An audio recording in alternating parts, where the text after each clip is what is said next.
दोस्तों, जो स्त्रियां सुबह 8 बजे के बाद स्नान करती है, यह वीडियो उन स्त्रियों के लिए है। ऐसी स्त्रियों के साथ क्या होता है, चलो मैं आप सभी को इस विधा के बारे में आपको एक कथा के माध्यम से बताता हूँ। मित्रों, एक बार भगवान विष्णु माता लक्ष्मी जी के साथ क्षीर सागर में शेषनाग की शैया पर विश्राम कर रहे थे। तभी देव उस स्थान पर गरुण देव दर्शन देते हैं और भगवान विष्णु तथा माता लक्ष्मी से अपने प्रश्न को कहती है तथा उसका निवारण पूछने लगती हैं। गरुण देव कहते हैं कि हे प्रभु, मैं अभी पृथ्वी लोक का भ्रमण करके आया हूं और मैंने वहां पे देखा है कि प्रत्येक मनुष्य नित्य स्नान दान करते हैं, किंतु फिर भी दुखी ही रहते हैं। हे प्रभु, उनके दुखी रहने का क्या कारण है? हे भगवान, आप मुझे यह बताने की कृपा करें, प्रत्येक मनुष्य जो पृथ्वी लोक पर स्नान करते हैं, उन सभी को कैसे स्नान करना चाहिए? स्नान करने की उत्तम विधि कौन सी है? पृथ्वी लोक पर समस्त मानव जाति को स्नान कब और कैसे करना चाहिए, और स्नान करते समय कौन से मंत्रों का उच्चारण करना चाहिए? गरुण देव ने आगे कहा कि हे प्रभु, मैं अपने इन्हीं प्रश्नों को पूछने के लिए आपके पास वैकुंठ लोक आया हूँ। इसके बाद गरुड़ जी माता लक्ष्मी से पूछते हैं, हे माता, मैंने यह भी देखा है कि पृथ्वी लोक पर अनेक स्त्रियां नित्य स्नान करके आपकी पूजा आराधना को संपन्न करती है, किंतु फिर भी उनके घर में आप वास नहीं करती है। यह कौन सी विडंबना है? इसका क्या कारण है? गरुड़ देव जी ने अपने सारे प्रश्न कह सुनाई। तब भगवान विष्णु जी ने गरुड़ देव जी के द्वारा इस प्रकार से प्रश्न पूछने पर कहते हैं, थे पक्षीराज गरुड़ देव, प्रत्येक मनुष्य जाति के कल्याण हेतु आपने उचित ही प्रश्न किया है। हे गुरुदेव, यह सत्य है। स्नान करना प्रत्येक मनुष्य के लिए अत्यंत आवश्यक होता है। स्नान से ही शरीर शुद्ध होता है, स्नान करने से ही शरीर पवित्र होता है और मनुष्य पूजा पाठ दान धर्म आदि कम करने के पात्र स्नान करने के बाद ही बनता है। इसीलिए मनुष्य को नित्य स्नान करना चाहिए। हे देव, मैं आपके सभी प्रश्नों के उत्तर देने से पूर्व आपको एक अत्यंत पवित्र कथा सुनाता हूँ। आप इस कथा को ध्यान से सुनना। इस कथा में आपको आपके सभी प्रश्नों के उत्तर मिल जाएंगे। भगवान विष्णु ने गरुड़ जी को स्नान का महत्व बताते हुए एक कथा को सुनाते हैं, जिसे सभी मनुष्यों को ध्यान से सुनना चाहिए। इस कथा का श्रवण करने मात्र से ही सैकड़ों तीर्थों में स्नान करने का पुण्य मनुष्य को प्राप्त होता है। मित्रों, भगवान विष्णु कहते हैं कि पक्षीराज गरुड़, पूर्व समय का एक वृतांत है। मगध देश में एक अत्यंत शोभायमान नगरी थी। उस नगरी में एक धनवान सेठ अपने जीवन का निर्वाह करता था। उस सेठ की 3 पुत्रियां थी। सेठ इतना धनवान था, उसने अपनी पुत्रियों को कभी किसी चीज की कमी नहीं होने दी। उसने उन्हें बड़े लाड़ प्यार से वाला था। उसकी पुत्रियां अत्यंत सुंदर तथा अपने चंचल स्वभाव की वजह से मन को मोह लेने वाली थी। एक पिता का जो कर्तव्य होता है, उस सेठ ने सब कुछ पूर्ण किया। अपनी पुत्रियों को उसने सब कुछ दिया जो उससे हो सका, परंतु उसने केवल एक गलती की। वह गलती यह थी कि उसने अपनी पुत्रियों को शास्त्र ज्ञान नहीं दिया था, जिसकी वजह से जीवन में सब कुछ पाकर भी उसकी पुत्रियों का जीवन अधूरा था। ज्ञान के बिना कोई भी मनुष्य पूर्ण जीवात्मा नहीं बन सकता है। पैसा संपत्ति सौंदर्य होकर भी उस सेठ की पुत्रियों के पास वह नहीं था जो प्रत्येक स्त्रियों के पास होना चाहिए। धीरे धीरे जब उस सेठ की तीनों पुत्रियां जवान हुई तो उस सेठ ने उन तीनों पुत्रियों का विवाह एक अच्छे कुल में कर दिया। तीनों पुत्रियों के पति बड़े बड़े व्यापारी थे, जिसकी वजह से उस सेठ की 3 पुत्रियां राजमहल जैसे घरों में रहने के लिए चली गई। वह तीनों जैसे ही रहने के लिए अपने अपने पतियों के घर गई। वहां पर उनका भव्य स्वागत किया गया। विवाह के बाद की जो रस्में होती है, उन सभी रस्मों को किया गया। उन तीनों के ससुराल वालों ने उन्हें बहुत मान सम्मान दिया और उनके साथ प्रेम से व्यवहार किया। वे तीनों अपने ससुराल में बड़े ही मौज से रहने लगी थी, परंतु तीनों सुबह देर से जागती थी, देर से स्नान करती थी और रोज रोज बिना स्नान किए ही खाना पकाती थी तथा भोजन किया भी करती थी और कभी कभी भूले भटके ही पूजा पाठ कर लिया करती थी। उनकी सास ने उन्हें इस विषय में कई बार समझाया, लेकिन किसी ने अपनी सास की बात नहीं मानी और अपनी ही मनमानी करने लगी।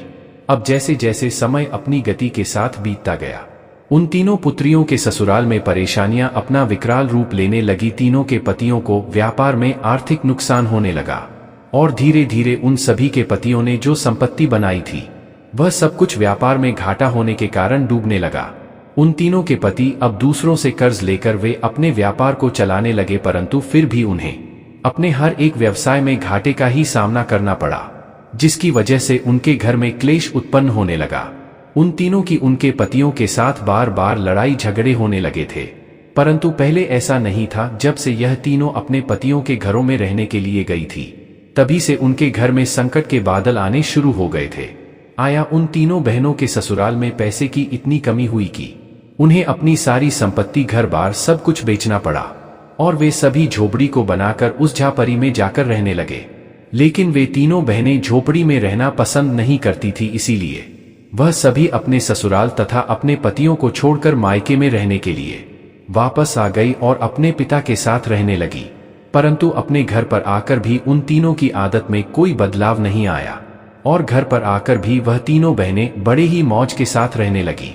अपने पिता के घर पर भी वे तीनों देर से उठती थी तथा देर से स्नान करती थी, बिना स्नान किए ही भोजन किया करती थी और इसी कारण से उनके पिता को भी व्यापार में नुकसान होने लगा। अब भगवान विष्णु कहते हैं कि हे गरुण देव, क्योंकि उनकी आदतों में कोई सुधार नहीं हुआ था, जिसकी वजह से उनके पिता के भी घर से लक्ष्मी जी ने अपना स्थान त्याग दिया था। अब उस सेठ की आर्थिक स्थिति खराब होने लगी थी। एक दिन उस सेठ के द्वार पर नारद जी, जो कि समस्त वेदों के सबसे बड़े जाता है, उन्होंने एक साधु का रूप धारण किया और उस सेठ के द्वार पर आ गए। अब सेठ ने उस साधु का बड़े ही प्रेम से स्वागत किया और उन्हें प्रणाम किया। फिर सेठ ने उस साधु महात्मा को अपना दुख बताया और उसके निवारण के लिए उपाय पूछा। अब सेठ ने अपनी पुत्रियों को भी बुलाया और साधु को उनके बारे में भी जो जो बातें उनके ससुराल में हुई थी उन सबको बता दी। अब उस साधु के भेष में स्वयं नारद जी ने जैसे ही उस सेठ की तीनों पुत्रियों की तरफ देखा तो उन्हें सच्चाई का पता चल गया, क्योंकि उन तीनों बहनों के चारों ओर नकारात्मक शक्ति का घेरा बना हुआ था, जिसकी वजह से वे जहां पर भी जाती वह नकारात्मक ऊर्जा उनका पीछा नहीं छोड़ रही थी।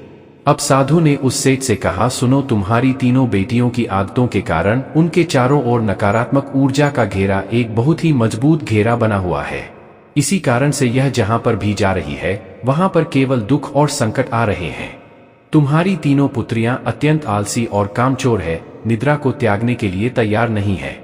और तो और सुबह यह तीनों देर से जागती है, देर से स्नान करती है और कभी कभी बिना स्नान किए ही खाना पकाती है, साथ ही भोजन करती है। यही वजह है कि उनके जीवन में यह संकट आ रहे हैं। अब उस साधु ने सेठ को और उनकी पुत्रियों को अत्यंत महत्वपूर्ण बात बताई और उनसे कहा कि मैं आज तुमको जो बताने जा रहा हो उसका नित्य पालन करने के से प्रत्येक मनुष्य धनी बन जाता है। अब भगवान विष्णु कहते हैं, हे गुरुदेव, वह साधु उस सेठ से बोला कि हे पुत्र, स्नान करने के 4 प्रकार होते हैं। पहला ब्रह्मा स्नान, दूसरा देव स्नान, तीसरा आश स्नान, चौथा मानव स्नान और दान स्नान। इन्हें समय के अनुसार जो भी मनुष्य अपने जीवन में इन सभी को धारण करता है उसे सर्वश्रेष्ठ माना गया है, क्योंकि शास्त्रों में ब्रह्मा मुहूर्त में किए जाने वाले स्नान को सर्वश्रेष्ठ माना गया है। ब्रह्मा मुहूर्त यानी कि रात्रि का अंतिम प्रहर, मतलब सूर्योदय से ठीक 2 घंटे पहले का समय, यानी कि शास्त्रों में यह समय दिन का सर्वश्रेष्ठ समय माना जाता है। वह साधु उस सेठ से कहता है कि इस समय वातावरण में अद्भुत और चमत्कारी ऊर्जा व्याप्त होती है। यह समय समस्त देवी देवताओं का समय होता है।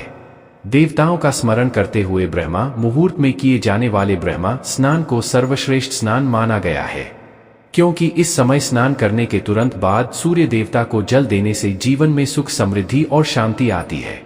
दिन भर मनुष्य के तन और मन में सकारात्मक ऊर्जा का संचार बना रहता है।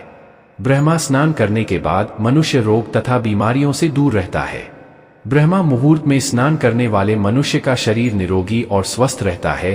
अब वह साधु उस सेठ से बोला कि दूसरा स्नान है देवा स्नान। सुबह 5 बजे से 6 बजे के बीच किया जाने वाला स्नान देव स्नान कहलाता है। इस समय देवी देवताओं का स्मरण करते हुए नदियों में किए जाने वाले इस स्नान को भी श्रेष्ठ स्नान माना जाता है। इस समय स्नान करने से मनुष्य के शरीर में सकारात्मक ऊर्जा का समावेश होता है, जिसकी वजह से सभी प्रकार की नकारात्मक ऊर्जा तथा बुराई शरीर से बाहर निकल जाती है। देव स्नान के समय स्नान करने से तन के साथ साथ मन भी पवित्र हो जाता है। इस समय पर स्नान करने से धन संपत्ति में वृद्धि होती है, मनुष्य को सभी प्रकार के सुख की प्राप्ति होती है। अब वह साधु आगे बोला कि सुबह सुबह जब आकाश में तारे नजर आते हैं उस समय के जाने वाले स्नान को आशीष नाम कहते हैं। यह स्नान भी श्रेष्ठ स्नान होता है। इस समय स्नान करने से मन को शांति मिलती है। चौथा है मानव स्नान। सुबह 6 बजे से 8 बजे के बीच में किया जाने वाला स्नान मानव स्नान कहा गया है। यह स्नान सूर्योदय के समय या सूर्योदय के ठीक बाद में किया जाता है। वह साधु उस सेठ से कहता है कि इस समय स्नान करने से शरीर में दिन भर ताजगी, स्फूर्ति और सकारात्मक ऊर्जा व्याप्त रहती है, जो हमें किसी भी कार्य को करने के लिए उत्साह तथा प्रेरणा की स्फूर्ति करती है। परंतु मनुष्य को कभी भी सूर्योदय के 2 घंटे बाद स्नान नहीं करना चाहिए, अर्थात सुबह 8 बजे के बाद स्नान करना उचित नहीं माना गया है। इस समय वातावरण में व्याप्त दैवीय शक्तियां बहुत कम होती है, इसलिए इस समय में स्नान करने पर प्रत्येक मनुष्य में उत्साह और ऊर्जा की भी कमी हो जाती है, जिसकी वजह से मनुष्य दिन भर आलस का अनुभव करता है। उसे पूरे दिन शरीर में सोचती रहती है, जिसकी वजह से किसी भी काम को करने में उसका मन नहीं लगता है। सुबह 8 बजे के बाद स्नान करने से व्यक्ति के जीवन में दुर्भाग्य आता है, उसके शरीर में नकारात्मक ऊर्जा का वास हो जाता है। ऐसा मनुष्य जिस स्थान पर भी जाता है उसके साथ साथ उसका दुर्भाग्य भी उसके साथ चलता है। अब वह साधु कहता है कि हे पुत्र, तुम्हारी यह तीनों पुत्रियां सुबह देर से स्नान करती थी, जिस कारण से उनके ससुराल की सारी संपत्ति नष्ट हो गई, उनके पति रोड पर आ गए और अब इनकी वजह से ही तुम्हारी भी संपत्ति नष्ट होती जा रही है। अब सेठ को वह साधु कहता है कि पुत्र, सूर्योदय होने के बहुत समय बाद तक भी जो लोग स्नान नहीं करते हैं उनके मन में दिन भर क्रोध, द्वेष, नकारात्मकता, कमजोरी और चिड़चिड़ापन बना रहता है, जिससे इनके काम में आने वाली मुश्किलें अपना विकराल रूप धारण कर लेती है। इसलिए प्रत्येक मनुष्य को प्रतिदिन ब्रह्मा स्नान, देव स्नान, आरक्षी स्नान या मनुष्य स्नान करने की सलाह दी गई है। प्रत्येक मनुष्य को प्रतिदिन इन पवित्र कालों में उठकर स्नान करके पूरी श्रद्धा से आराधना, प्रार्थना और पूजा पाठ तथा सूर्य देवता को अर्घ्य देने से उसका मन शुद्ध और पवित्र हो जाता है और प्रत्येक समस्याओं का समाधान भी हो जाता है। अब हर साधु उस सेठ को स्नान का महत्व बताकर वापस चले जाते हैं।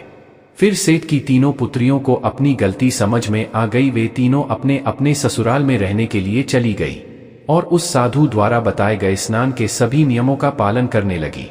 तीनों सुबह ब्रह्मा मुहूर्त में जाकर स्नान करने लगी और नित्य सूर्य को जल देने लगी। सुबह नित्य स्नान करने से उनका शरीर पवित्र हो गया और वह नकारात्मक ऊर्जा भी पूरी तरह से नष्ट हो गई। धीरे धीरे उनके पति का व्यापार भी ठीक से चलने लगा और उनका खोया हुआ सब कुछ उन्हें फिर से वापस मिल गया और तीनों बहनें बड़ी ही प्रसन्नता से अपने ससुराल में रहने लगी। भगवान विष्णु कहते हैं, हे गरुण देव, अब मैं तुम्हें स्नान करते समय बोले जाने वाले अत्यंत महत्वपूर्ण मंत्र के बारे में बताता हूँ। जो भी मनुष्य इस मंत्र का उच्चारण करते हुए स्नान करता है उसके सभी पाप उसी क्षण नष्ट हो जाते हैं, उसका दुर्भाग्य भी नष्ट हो जाता है और उसे सुख समृद्धि प्राप्त होती है। भगवान विष्णु बोले कि वह मंत्र कुछ इस प्रकार है। गंगे च यमुने चैव गोदावरी सरस्वती नर्मदे सिंधु कावेरी जल इन सन्निधि कुरु गरुण देव। इसका अर्थ है, गंगा, यमुना, गोदावरी, सरस्वती, नर्मदा, सिंधु और कावेरी माता, मेरे स्नान करने के जल में कृपया आप सभी पधारिए। इस मंत्र के उच्चारण से सभी तीर्थ स्थानों में स्नान करने का पुण्य मिलता है। भगवान गरुण देव से बोले, हे गरुड़ देव, आपको आपके सभी प्रश्नों का उत्तर मैंने इस कथा के माध्यम से दे दिया है। तब गरुण वे बोले, हे भगवान, मुझे आपने आज जो यह ज्ञान दिया है यह सर्व संपन्न है। मैं इस ज्ञान का अवलोकन समस्त लोक में करूंगा। मित्रों, इस प्रकार से हमारे जीवन में स्नान दान का बहुत अधिक महत्व होता है, इसीलिए हमें रोज सुबह जल्दी उठकर स्नान करना चाहिए। सुबह 8 बजे के बाद स्नान करना अशुभ माना जाता है। मित्रों, आशा करता हूं कि आपको यह कथा पसंद आई होगी। अगर आपको यह कथा या जानकारी ज्ञानवर्धक लगी हो तो इस वीडियो को लाइक जरूर करें और कमेंट में जय मां लक्ष्मी जरूर लिखें। हर हर महादेव।